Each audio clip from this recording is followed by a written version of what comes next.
What if I told you your cat has rules they expect you to follow? Would you know what they are? Most owners think they do, but cats have silent expectations that go way beyond food, water, and attention. These are unspoken rules your cat tests you on every single day.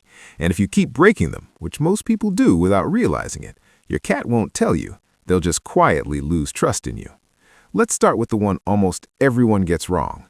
1. Staring into your cat's eyes. Have you ever looked straight into your cat's eyes and wondered why they suddenly turned away?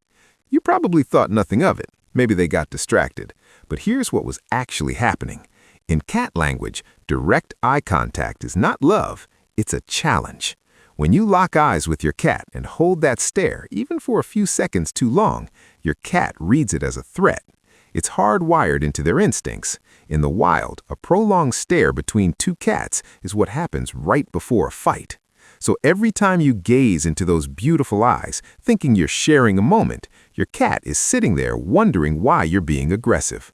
A study published in the journal Animal Cognition found that cats actively avoid eye contact with people who stare at them directly, but move closer to people who blink slowly and look away. That's not a coincidence. That's your cat telling you the rules. The right move is simple. Look at your cat softly, give a slow blink, and then look away. That's the real way to say I love you in their world. And if you've been staring without knowing this, don't worry, but pay close attention to the last section of this video, because where your cat sleeps at night actually reveals whether they've forgiven you for breaking rules like this one. The answer might surprise you. 2. Petting your cat for too long. Why does your cat go from purring on your lap to suddenly biting your hand out of nowhere? You didn't do anything wrong, at least that's what it felt like. But here's the truth. You did do something wrong. You just didn't know when to stop. Cats have a neurological threshold for physical touch.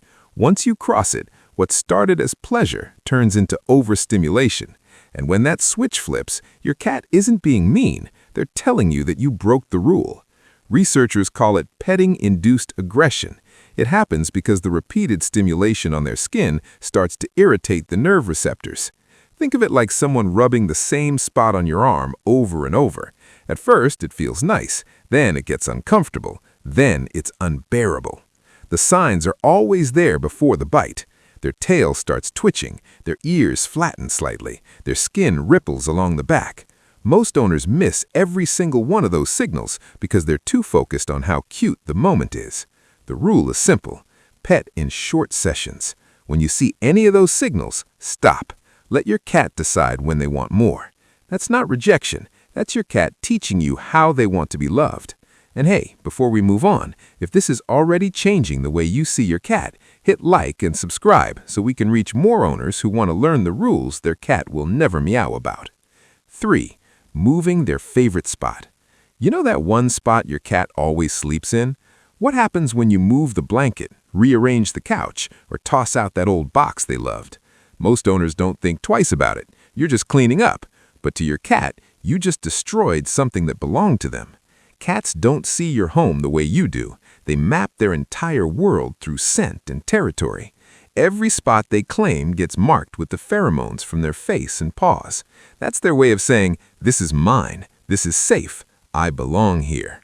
So when you move their favorite blanket to a different room or rearrange the furniture, your cat doesn't just feel annoyed, they feel displaced. That sense of security they built around that spot is suddenly gone, and they have no idea why. A study from the Journal of Feline Medicine and Surgery found that environmental disruption is one of the top triggers of stress in indoor cats. Something as small as moving a bed to the other side of the room can cause anxiety, loss of appetite, and even litter box avoidance. The rule here is simple. Respect what they've claimed. If your cat has chosen a spot, that's not random. That's a decision. And if you absolutely need to move something, do it gradually. Shift it a little at a time so your cat can adjust without feeling like their safe space just vanished overnight. 4. Talking to them while they're eating. Do we ever talk to your cat while they're eating? Maybe you stand nearby and say something sweet while they munch away. It feels harmless, right? But your cat doesn't see it that way. Not even close. In the wild, mealtime is one of the most vulnerable moments for any cat. Their head is down, their senses are focused on the food, and their guard is lower than at any point in the day. Now, so when you hover over their bowl, talk to them, or reach down to pet them mid-meal, your cat's survival brain kicks in. They can't fully relax into eating because part of their mind is now tracking you. Even if they don't run away, the stress is happening internally. You just can't see it. What you can see is the aftermath. Cats who feel pressured during meals start eating too fast, and that leads to vomiting, food guarding, or even avoiding the bowl altogether. And in multi-cat households, the same thing can happen even without you walking away.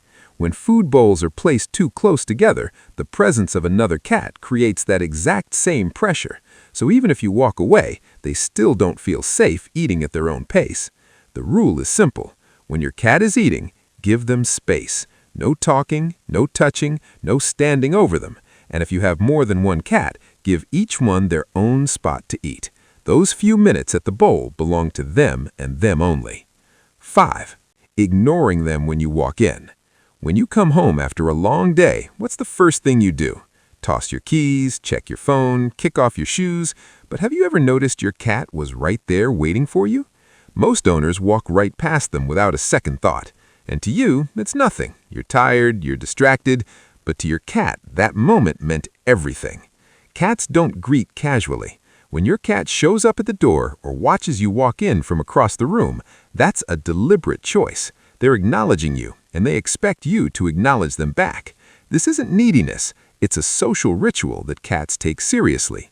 Researchers who study feline behavior have found that cats form greeting patterns with their owners just like they do with other cats they trust. A slow approach, a tail up, maybe a soft chirp. That's their version of saying, "I noticed you and I'm glad you're here." When you ignore that moment, your cat doesn't throw a fit. They just quietly file it away. And over time, those missed greetings add up. Your cat starts meeting you at the door less. They stop chirping when you walk in, not because they stopped caring, because they learned that you don't follow that rule. The fix takes 3 seconds. When you walk in, give your cat a slow blink. Say something soft, and that's it. That's all they ever wanted from you. 6. Where your cat sleeps at night. Have you ever wondered why your cat chooses to sleep where they do? Maybe it's on your chest, at the foot of the bed, or in a completely different room. You probably never thought much of it, but that choice is the most honest thing your cat will ever tell you. Remember earlier when we talked about staring into your cat's eyes and how they read that as a threat? This is where it all comes together. Because where your cat sleeps at night is the final verdict on how safe they truly feel around you. A cat who sleeps on your chest or curled up near your face is telling you something powerful.